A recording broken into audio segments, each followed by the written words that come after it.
Student, unit number 13, chemical bonding. பொதுவாகவே ஆட்டம் எல்லாம் combine ஆனால் நமக்கு கிடைக்கிறது தான் மாலிகுல்ஸ். இப்போ வாட்டர் மாலிகுலில் பார்த்தோன்னா ஹைட்ரஜன்ற 2 ஆட்டமும் ஆக்சிஜன்ற ஒரு ஆட்டமும் கம்பைன் ஆகி தான் மாலிகுல்ஸ் கிடைக்குது.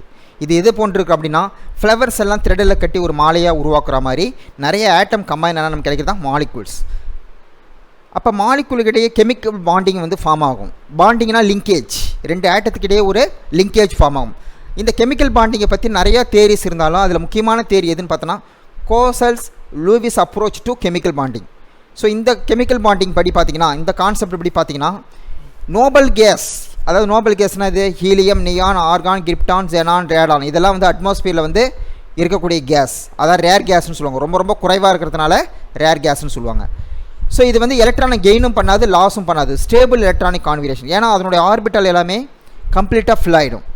எந்த ஆர்பிட்டால் வந்து கம்ப்ளீட்டாக ஃபில் ஆகிட்டாலும் ஒரு எலக்ட்ரானை கெயினும் பண்ணாது, லாஸும் பண்ணாது. அப்போ கெமிக்கல் பாண்டிங்கே ஃபார்ம் ஆகுது. அப்போ நோபல் கேஸை தவிர மிச்ச எல்லா எலிமெண்ட்ஸுமே இன்கம்ப்ளீட் ஆர்பிட்டால்ஸ் இருக்கிறதுனால ஈஸியாக எலக்ட்ரானை கெயின் பண்ணும் அல்லது லாஸ் பண்ணும். அப்படி பண்ணக்குள்ள நமக்கு கெமிக்கல் பாண்டிங் ஃபார்ம் ஆகுது. கெமிக்கல் பாண்டிங்கில் நிறைய டைப்ஸ் இருக்குது. Ionic bond, polar covalent bond, covalent bonds, okay, non polar covalent bond, அப்படி நிறைய டைப்ஸ் இருக்குது. ஓகேங்களா? ஸோ அப்போ எலக்ட்ரான் லாஸ் ஆனாலோ அல்லது எலக்ட்ரான் கெயின் ஆனாலோ அதை தான் கெமிக்கல் பாண்டிங் ஃபார்ம் ஆகிறதுக்கு முக்கிய காரணமாக அமையுது. ஸோ அதுக்கடுத்து லூயிஸ் டாட் ஸ்ட்ரக்சர் பார்த்தோம். எலக்ட்ரான் டாட் ஸ்ட்ரக்சர் எப்பயுமே ஒரு எலக்ட்ரான் டாட் ஸ்ட்ரக்சரில் ரெப்ரசென்ட் பண்ணுறாங்க. பேரட் எலக்ட்ரானாக இருந்தால் 2 டாட் போடுவாங்க, அன்பேர் எலக்ட்ரானாக ஒரே ஒரு டாட் போடுவாங்க. இதை பற்றி நம்ம போன கிளாஸில் பார்த்தோம். Today very important one, types of chemical bond. Chemical பாண்டில் நிறைய டைப்ஸ் இருக்குது. ஒரு எலிமெண்ட்டோடைய வேலன்ஸ் செல் எலக்ட்ரானிக் கான்ஃபிகரேஷன் பொறுத்து தான் கெமிக்கல் பாண்டே இருக்குது. வேலன்ஸ் செல்னால் எனக்கு தெரியும், வெளியில் இருக்கக்கூடிய ஆர்பிட்டால்ஸ். ஓகே, வெளியில் இருக்கக்கூடிய ஆர்பிட்டால் எத்தனை எலக்ட்ரான்ஸோ அதான் வந்து வேலன்ஸ் எலக்ட்ரான் அப்படின்னு சொல்லுவாங்க. அந்த எலக்ட்ரானை பொறுத்து தான் கெமிக்கல் பாண்டே அமையுது. ஸோ அந்த கெமிக்கல் பாண்டோடைய நேச்சரை பொறுத்து தான் கேரக்டரிஸ்டிக்ஸு, ப்ராப்பர்ட்டி, ஒரு எலிமெண்ட்டோடைய கேரக்டரிஸ்டிக்ஸும் ப்ராப்பர்ட்டியும் அமையுது. ஸோ அப்போ chemical bond full and full எதை டிபெண்ட் பண்ணிக்கிறேன்? வேலன்ஸ் செல் எலக்ட்ரானிக் கான்ஃபிகரேஷனை டிபெண்ட் பண்ணி இருக்குது. ஓகேங்களா? வேலன்ஸ் செல்லுன்னா ஒரு எலிமெண்ட்டோடைய வெளியில் இருக்கக்கூடிய எலக்ட்ரானை சொல்லிச்சுன்னா அதான் வேலன்ஸ் செல் எலக்ட்ரான்ஸ். அதில் முக்கியமான பாண்டு பார்த்திங்கன்னா அயானிக் ஆர் எலக்ட்ரோவேலன்ட் பாண்ட். இது எப்படின்னா எலக்ட்ரோஸ்டாட்டிக் ஃபோர்ஸஸ் ஆஃப் அட்ராக்ஷன் இருக்கும். அதாவது ஒரு பாசிட்டிவ் அயானுக்கும் ஒரு நெகட்டிவ் அயானுக்கும் இடையே எலக்ட்ரோஸ்டாட்டிக் ஃபோர்ஸஸ் ஆஃப் அட்ராக்ஷன் இருந்ததுன்னா அது வந்து ionic bond or electrovalent bond. உதாரணமாக சோடியம் குளோரைட் சால்ட் இருக்குது இல்லைங்களா, டேபிள் சால்ட், இதை வந்து நம்ம வாட்டரில் கரைச்சினா Na+ஆகவும் Cl- மாறுது. அதாவது கேட்டையானும் ஆனையானும் மாறுது. இது 2 கூடிய ஒரு அட்ராக்ஷன் ஃபோர்ஸ் இருக்கும். அது பேர் தான் எலக்ட்ரோஸ்டாட்டிக் ஃபோர்ஸஸ் ஆஃப் அட்ராக்ஷன் அப்படின்னு சொல்கிறோம். புரியுதுங்களா? ஸோ அதில் பார்த்தீங்கன்னா ஒரு ஆட்டம் வந்து எலக்ட்ரானை கெயின் பண்ணும், இன்னொரு ஆட்டம் வந்து எலக்ட்ரானை லாஸ் ஆக்கும். ஒரு எலிமெண்ட்ஸு எலக்ட்ரானை லாஸ் ஆக்குச்சுன்னா கேட்டையான் ஃபார்ம் ஆகும். ஏன்னா எலக்ட்ரானோட சார்ஜ் வந்து மைனஸ் லாஸ் ஆனாலே ஆட்டோமேட்டிக்காக ப்ளஸ் ஆகிடும் இல்லைங்களா? அப்போ கேட்டையான் வந்து ஃபார்ம் ஆகும். அதே சமயத்தில் ஒரு சில எலிமெண்ட்ஸ் வந்து எலக்ட்ரானை கெயின் பண்ணும். அப்படி கெயின் பண்ணக்குள்ள நெகட்டிவ் சார்ஜ் அதிகமாகிடும். அப்போ நெகட்டிவ் அயான்ஸ் வந்து ஃபார்ம் ஆகும். அப்போ எலக்ட்ரான் லாஸ் ஆனால் பாசிட்டிவ் அயான் ஃபார்ம் ஆகும். பாசிட்டிவ் அயானுக்கு இன்னொரு பேர் கேட்டையான். அதேமாதிரி எலக்ட்ரான் கெயின் ஆனால் நெகட்டிவ் அயான் ஃபார்ம் ஆகும். நெகட்டிவ் அயானுக்கு இன்னொரு பேர் ஆனையான். இந்த பாசிட்டிவ் அயானுக்கும் நெகட்டிவ் அயானுக்கும் உரிய ஒரு எலக்ட்ரோஸ்டாட்டிக் ஃபோர்ஸஸ் ஆஃப் அட்ராக்ஷன் இருக்கும். அதுக்கு பேர் தான் ionic bond or electrovalent bond அப்படின்னு சொல்கிறோம்.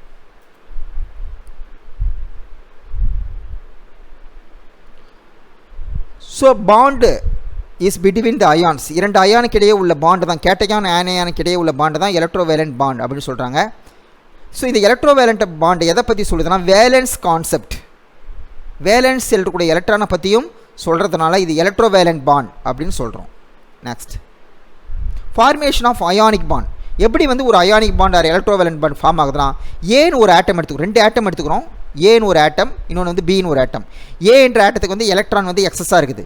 பி என்ற ஆட்டத்துக்கு வந்து எலக்ட்ரான் வந்து லெஸ்ஸர் தேன் 1, ஒரு எலக்ட்ரானை விட குறைவாக இருக்குது. இப்போ என்ன பண்ணும், ஏ என்ற ஆட்டம் வந்து ஒரு எலக்ட்ரானை லாஸ் ஆகும், லாஸ் ஆகிட்டு கேட்டையானா கன்வெர்ட் ஆகிடும். பி என்ற ஆட்டம் வந்து அந்த எலக்ட்ரானை கெயின் பண்ணி ஆனையானா மாறிடும். அப்போ ஒரு பாசிட்டிவ் அயானுக்கும் நெகட்டிவ் அயானுக்கும் உள்ள attraction force, electrostatic forces of அட்ராக்ஷனை தான் நம்ம என்ன சொல்கிறோம், ionic bond or electrovalent bond அப்படின்னு சொல்கிறோம். முக்கியமான questions.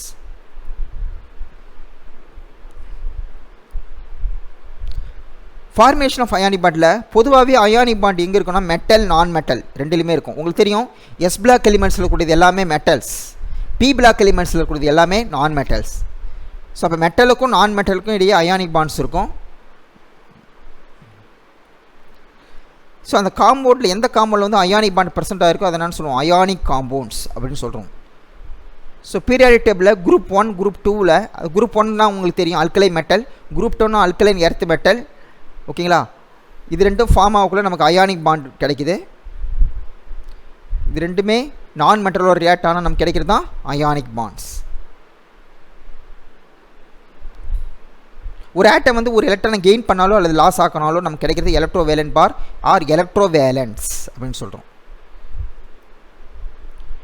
Illustration 1, formation of ionic bonding in sodium chloride. எப்படி வந்து சோடியம் குளோரைடில் வந்து அயானிக் பாண்ட் ஃபார்ம் ஆகுதுன்றதை எக்ஸ்பிளைன் பண்ண போகிறோம். ஓகேங்களா, உங்களுக்கு தெரியும் காமன் சால்ட் ஆர் டேபிள் சால்ட்னு சொல்லுவாங்க சோடியம் குளோரைட்.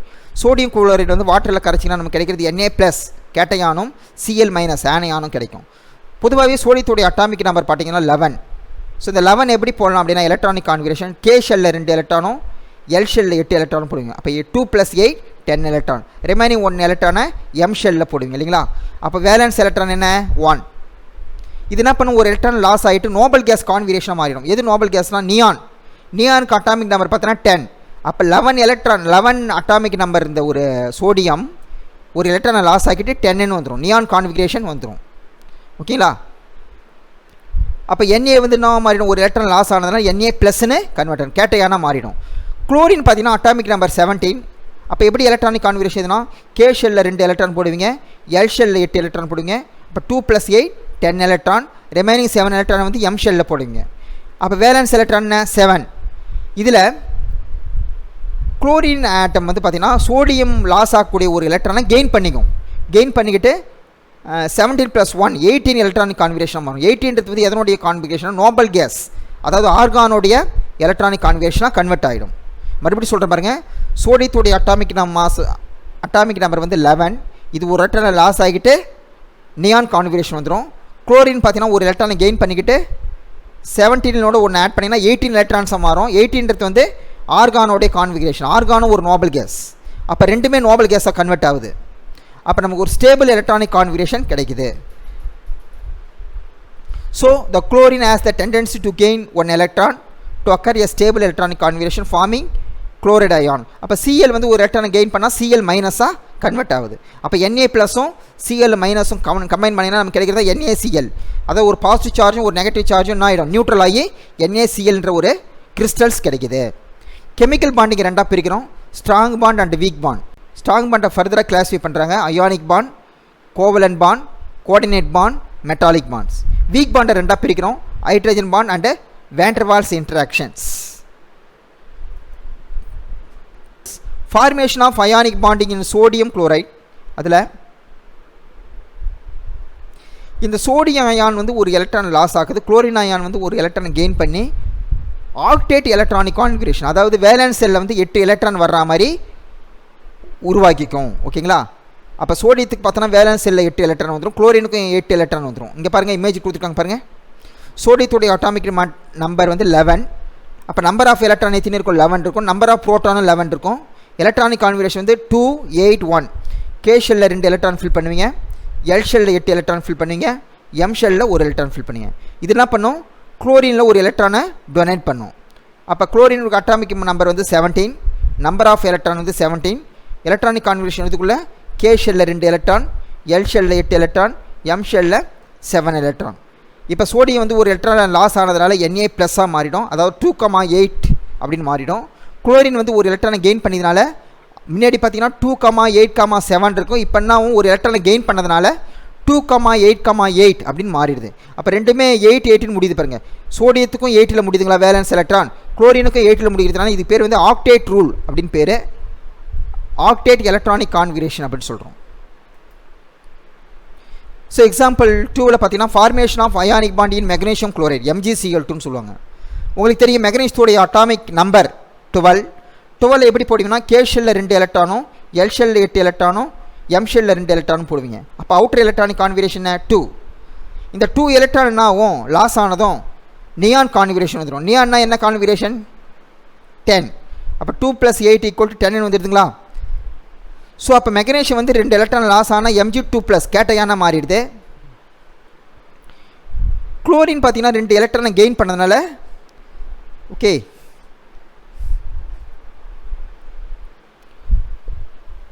நெகட்டிவ் அயானாக கன்வெர்ட் ஆகிடுது. ஸோ அப்போ nature of bonding between atom of molecule in primary factor that determine the property of compound. So ஒரு பாண்டிங்கோடைய நேச்சரை பொறுத்து தான் ஒரு காம்பவுண்டுடைய ப்ராப்பர்ட்டியை நம்ம டிசைட் பண்ணுறோம். புரியுதுங்களா? ஸோ அயானிக் பாண்டுன்னு ஒரு சில கேரக்டரிஸ்டிக்ஸ்லாம் இருக்குது. அதில் ஃபஸ்ட்டு ஒன்று பார்த்தீங்கன்னா ஃபிசிக்கல் ஸ்டேட். பொதுவாகவே எலக்ட்ரோவேலன்ட் பாண்ட் அயானிக் பாண்ட் சொன்னால் ஒரு கேட்டையானுக்கும் ஆனையானுக்கு இடையே எலக்ட்ரோஸ்டாட்டிக் ஃபோர்ஸஸ் ஆஃப் அட்ராக்ஷன் இருந்ததுன்னா நமக்கு அயானிக் பாண்ட் ஃபார்ம் ஆகும். ஓகேங்களா? பொதுவாகவே அயானிக் பாண்ட் வந்து கிறிஸ்டலைன் சாலிடாக இருக்கும். ரூம் டெம்பரேச்சரில் கிறிஸ்டலைன் சாலிடாக இருக்கும். Then another property characteristics of ionic காம்பவுண்டில் எலக்ட்ரிக்கல் கண்டக்டிவிட்டி. அயானிக் காம்பவுண்ட்ஸ் பார்த்தீங்கன்னா கிறிஸ்டலைன் சாலிடாக இருக்கும். ஓகேவா? அந்த ஆட்டம் அந்த அயான்ஸ்லாம் எப்படி ஹெல்ட் ஆகிருக்கும், எப்படி லிங்க் ஆகிருக்குன்னா ஸ்ட்ராங் பாண்டால் லிங்க் ஆகிருக்கும். ஓகேங்களா? அது வந்து ஈஸியாக மூவ் ஆகாது, ஃப்ரீயாக மூவ் ஆகாது. அப்போ வந்து கண்டக்டிவிட்டி இருக்காது. ஆனால் அதை வந்து டிசால்வ் பண்ணுற வாட்டரில் டிசால்வ் பண்ணக்குள்ள அது அயான்ஸாக மாறுறதுனால ஈஸியாக கண்டக்டிவிட்டி நடக்கும். அப்போ சாலிட் ஸ்டேட்டில் வந்து அயானிக் காம்பவுண்ட்ஸ் வந்து கரண்ட்டை கண்டக்ட் பண்ணாது. லிக்விட் ஸ்டேட்டில் மாறக்குள்ள சொல்யூஷனாக மாறக்குள்ள தான் கண்டக்டிவிட்டி நடக்கும். ஓகேங்களா? ஸோ சாலிட் ஸ்டேட்டில் கரண்ட்டை கண்டக்ட் பண்ணாது, லிக்விட் ஸ்டேட்டில் தான் கரண்ட்டை கண்டக்ட் பண்ணும். ஏன் சாலிட் ஸ்டேட்டில் கண்டக்ட் பண்ணாதுன்னா அந்த அயான்ஸ் எல்லாமே டைட்டாக ஹெல்ட் ஆகிருக்கும், லிங்க் ஆகிருக்கும். ஸோ ஃப்ரீயாக மூவ் ஆகாது. ஸோ அதனால் கரண்ட்டை கண்டக்ட் பண்ணாது. ஆனால் இதுவே நீங்கள் வாட்டரில் கரைச்சிங்கன்னா ஃப்ரீ அயான்ஸ் கிடைக்கும், ஈஸியாக மைக்ரேஷன் ஆகும். ஸோ எலக்ட்ரிக்கல் கண்டக்டிவிட்டியும் அதிகமாகும். Melting point. பொதுவாகவே இந்த கேட்டையான் ஆனையானுக்கிடையே ஸ்ட்ராங் எலக்ட்ரோஸ்டாட்டிக் ஃபோர்ஸஸ் இருக்கிறதுனால அயான்ஸ்லாம் நல்லா டைட்டாக ஹெல்டாக இருக்கும், இணைத்திருக்கும். ஸோ அதிகமாக எனர்ஜி அப்ளை பண்ணி தான் அந்த அயான்ஸை நம்ம பிரிக்கிறோம். ஸோ அப்போ மெல்ட்டிங் பாயிண்ட்டும் பாயிலிங் பாயிண்ட்டும் எப்படி இருக்குன்னா அதிகமாக இருக்கும். Solubility another characteristics of ionic காம்பவுண்டில். பொதுவாகவே அயானிக் காம்பவுண்ட் வந்து போலார் சால்வெண்ட்டில் கரையும். போலார் சால்வெண்ட்னா எதுனா வாட்டர். வாட்டரில் வந்து ஒரு கேட்டையான் ஆனையான் ரெண்டும் இருக்கிறதுனால நியூட்ரல் இல்லைங்களா? அப்போ போலார் சால்வெண்ட்டில் கரையும். ஆனால் இன்சாலிபிள் இன் நான் போலார் சால்வெண்ட், நான் போலார் சால்வெண்ட்டில் கரையாது. எதில் நான் போலார் சால்வெண்ட் பார்த்தோன்னா பென்சின் C6H6ன்னு சொல்லுவாங்க, கார்பன் டெட்ராக்ளோரைட் CCl4 இதில் மட்டும் கரையாது, வாட்டரில் மட்டும்தான் கரையும். தென் அதுக்கடுத்து டென்சிட்டி, ஹார்ட்னஸ் அண்டு பிரிட்டில்னஸ். பொதுவாகவே அயானிக் காம்பவுண்ட் பார்த்தோன்னா ஹை டென்சிட்டி இருக்கும்.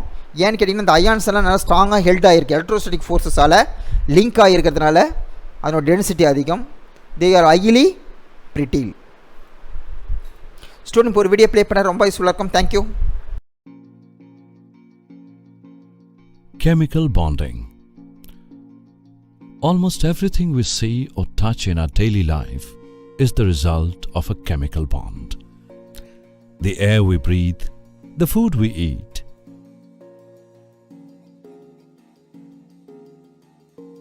the clothes we wear, and so on are all made up of one or more chemical bonds. The world is generally not composed of isolated atoms. Rather, it is composed of molecules formed as a result of chemical bonds. The strong force that holds together the constituent particles, atoms, ions or molecules in a chemical species is known as chemical bond. The chemical bonds are broadly classified as ionic bond,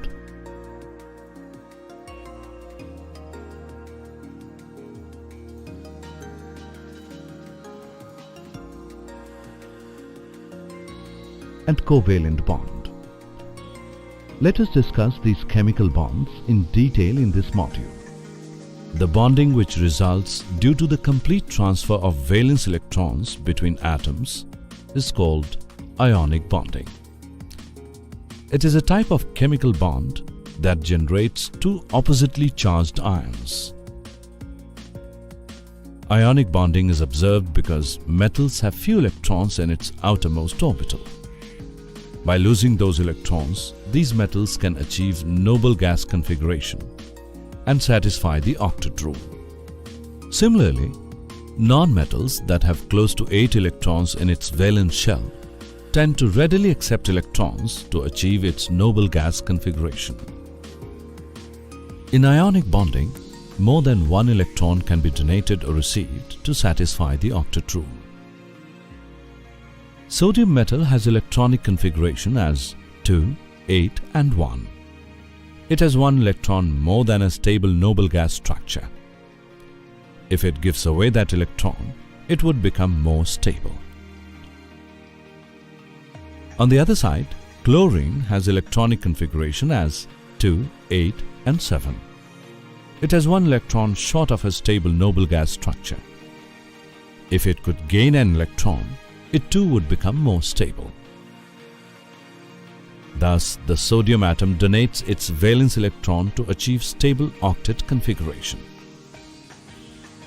This creates a positively charged cation due to the loss of electron. The chlorine atom receives one electron to achieve its stable octet configuration. This creates a negatively charged anion due to the addition of one electron. The sodium ions and chloride ions are held together by the strong electronic attractions between the positive and negative charges. Covalent bonding. A covalent chemical bond results from the sharing of electrons between two atoms with similar electronegativities. The electronic configuration of chlorine atom is one electron short of the argon configuration. The formation of the chlorine molecule can be understood in terms of the sharing of a pair of electrons between the two chlorine atoms, each chlorine atom contributing one electron to the shared pair. In the process, both chlorine atoms attain the outer shell octet of the nearest noble gas, that is argon. The dots represent electrons. Such structures are referred to as Lewis dot structures. Thus, the chlorine atoms are joined by a single covalent bond. A single covalent bond is formed when one pair of electrons are shared between two atoms.